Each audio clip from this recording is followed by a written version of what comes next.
Hello and welcome to Victory is Yours channel. This is chapter 15, second part from the class 6 NCRT Science. The chapter name is Air Around Us. So we were to begin with 15.3 subtopic, how does oxygen become available to animals and plants living in water and soil. तो इस topic में हम समझेंगे कि जो हवा में जो ऑक्सीजन खुली हुई है, जो हमने अभी इसके पहले एक्टिविटी में देखा था कि जो हवा का वो कंपोनेंट जो कैंडल को जलने में मदद करता है वो ऑक्सीजन है, और जो जलने में मदद नहीं करता वो नाइट्रोजन था, है ना। ये सिंपल एक कैंडल का एक्सपेरिमेंट हमने किया था ग्लास टम्बलर के थ्रू। तो अब हमें पता है कि हवा में ऑक्सीजन है और यही ऑक्सीजन एनिमल्स को, प्लांट्स को चाहिए होती है। तो जो मिट्टी में है वो तो हवा से लेते हैं, बट जो पानी में है वो कैसे लेते हैं, तो इसके लिए हम एक्टिविटी 5 देखेंगे। So take some water in a glass और metal container, heat it slowly on a tripod stand. तो आप एक मेटल कंटेनर में या ग्लास में थोड़ा पानी लें, उसको हीट करें।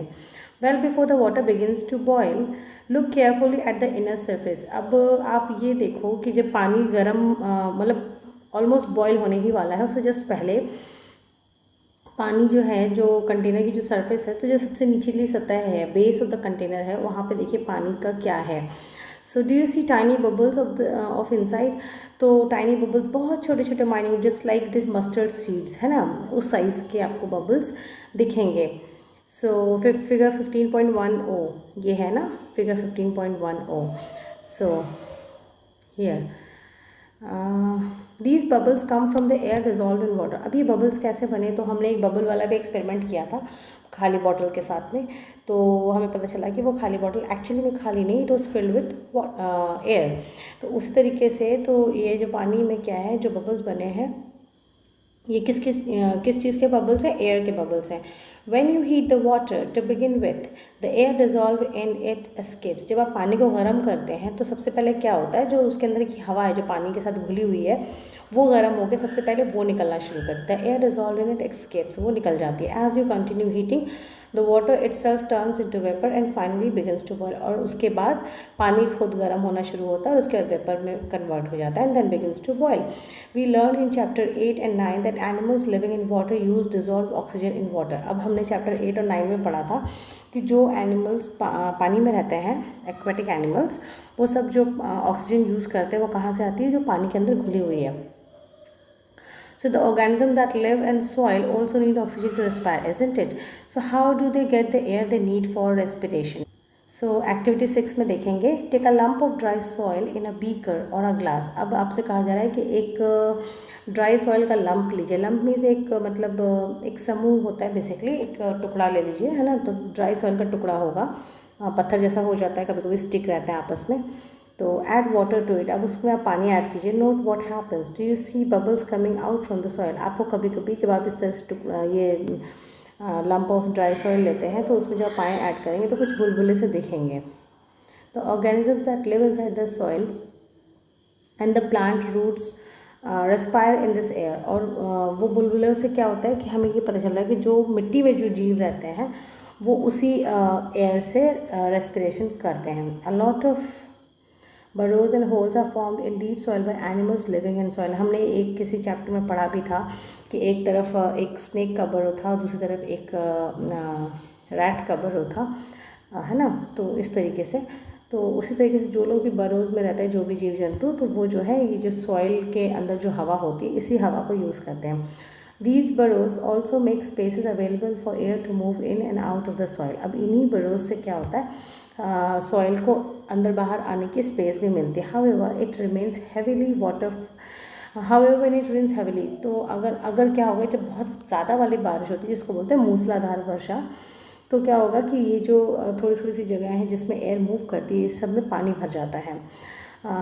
इन this situation the animals living in soil have to come out for respiration. और इस ऐसी स्थिति में क्या होता है कि जो एनिमल्स रहते हैं उसके अंदर, उनको मिट्टी से बाहर निकलना पड़ता है रेस्पिरेशन के लिए। Could this be the reason why earthworms come out of the soil only during heavy rains.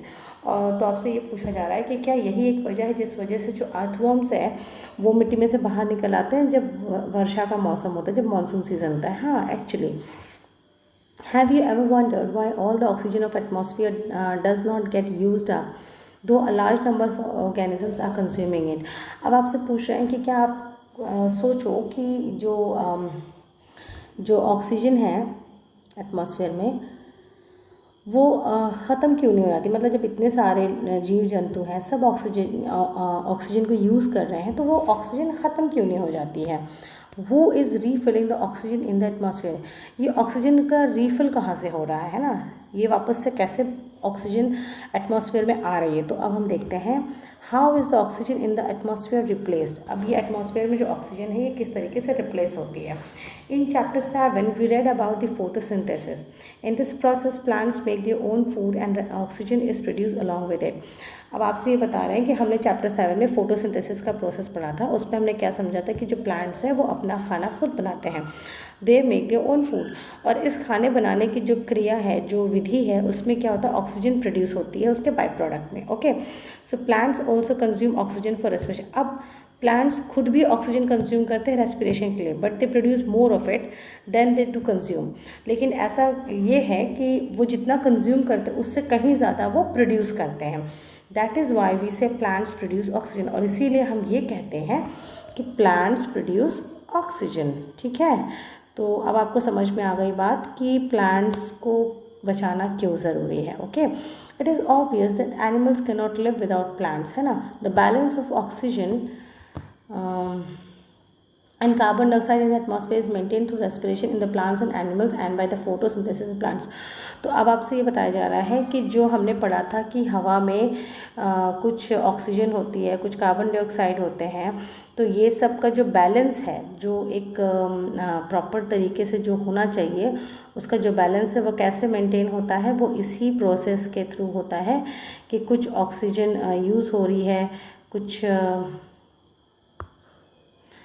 Oxygen use होती है, कुछ तो उससे कहीं ज़्यादा ऑक्सीजन प्रोड्यूस हो रही है। Have you heard about the wind mill? Look at figure 15.12। तो ये फिगर 15.12 में आपको एक विंड मिल दिखाई दे रही है, पवन चक्की जिसको हिंदी में कहते हैं। The wind makes the wind mill rotate.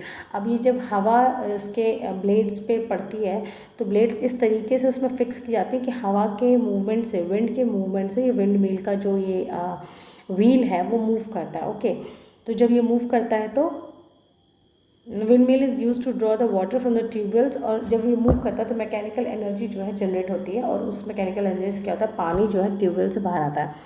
And to run flour mills, और आटा चक्की वगैरह भी विंड मिल्स के थ्रू चलाई जाती हैं। Windmills are also use to generate electricity, और इस एनर्जी को हम इलेक्ट्रिसिटी में भी कन्वर्ट कर सकते हैं। Air helps in movement of selling yards, air helps in movement of selling yards, gliders, parachutes and aeroplanes.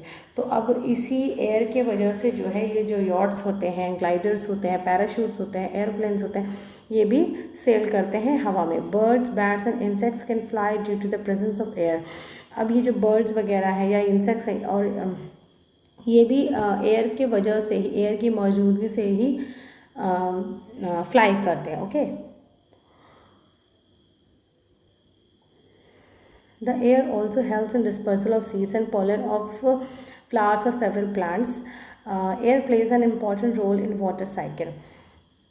तो जो ये एयर है इसका बहुत वाइटल फंक्शन है, मतलब ना सिर्फ विंड मिल चलाने में या जितने भी ये यॉट्स, ग्लाइडर्स और पैराशूट्स वगैरह हैं, प्लस इससे ज़्यादा इम्पॉर्टेंट क्या है कि जो बर्ड्स हैं, जो इंसेक्ट्स हैं, उनके सर्वाइवल के लिए, प्लस सीड्स के डिस्पर्सल के लिए, और पोलन जो होते हैं ना, पोलन हमने पढ़ा था आई गेस फर्स्ट चैप्टर में, सेकेंड चैप्टर में। तो pollen of flowers of several plants है ना, उसके डिस्पर्सल में दूर दूर तक जाते हैं पोलन्स, पर उससे जो है पोलिनेशन होता है। Air plays an important role in water cycle, और एयर का रोल वाटर साइकिल में भी बहुत इम्पॉर्टेंट है। तो एयर इतनी ज़्यादा ज़रूरी, तो हमने कुल मिला के ये समझा एयर के इम्पोर्टेंस के बारे में कि एयर के कंपोनेंट्स क्या हैं, कार्बन नाइट्रोजन एंड ऑक्सीजन। तो ऑक्सीजन को समझा, नाइट्रोजन को समझा, कार्बन डाइऑक्साइड को समझा, प्लस बाकी थोड़ा सा फ्रैक्शंस में दूसरी गैसेस होती हैं। और एयर जो भी खाली जगह होती है वो खाली नहीं होती, बेसिकली वो एयर से फिल्ड अप होती है। पानी में घुली हुई ऑक्सीजन ही एक्वेटिक प्लांट्स और एनिमल्स के काम आती हैं। ऑक्सीजन ख़त्म क्यों नहीं हो जाती? क्योंकि जितनी ऑक्सीजन यूज़ होती है रेस्पिरेशन में प्लांट्स या एनिमल्स के थ्रू या जितने भी लिविंग ऑर्गेनिजम्स हैं उनके थ्रू, उससे कहीं ज़्यादा प्लांट्स ऑक्सीजन प्रोड्यूस कर देते हैं as a result of photosynthesis. Okay, so हमने ये सारी चीज़ें समझी बहुत अच्छी तरीके से। आई होप आपको बहुत अच्छे से ये चैप्टर समझ में आया होगा। It was quite easy I guess, ये चैप्टर ज़्यादा ट्रिकी नहीं था। And atmosphere is essential for life on earth, है ना, तो ये भी हो गया। Plants and animals depend on each other for exchange of oxygen and carbon dioxide. तो इसीलिए देखिए, अब what is composition of air which gas is atmosphere essential for respiration, prove that ये एयर सपोर्ट्स बर्निंग। तो ये सारी चीज़ें जो भी हैं, ये सारी जो हमने एक्टिविटीज़ की थी वहीं पे प्रूव हो रही हैं। बस आपको थोड़ी सी लैंग्वेज पे वर्क करके ट्विस्ट करके इन क्वेश्चन को सॉल्व करना है। तो इतना तो मैं नहीं मतलब इसको नहीं ले पाऊँगी क्योंकि फिर तो बस एक ही चैप्टर और एक ही क्लास हो पाएगा। मेरा टारगेट है मैं क्लास 6 से लेकर 12 तक की साइंस की एनसीईआरटी पूरी कवर कर दूँ। So with this I come to the end of this chapter, and I shall very soon bring forth the 16th and the last chapter of this class 6th science book. Thank you so much for listening. Please share and subscribe.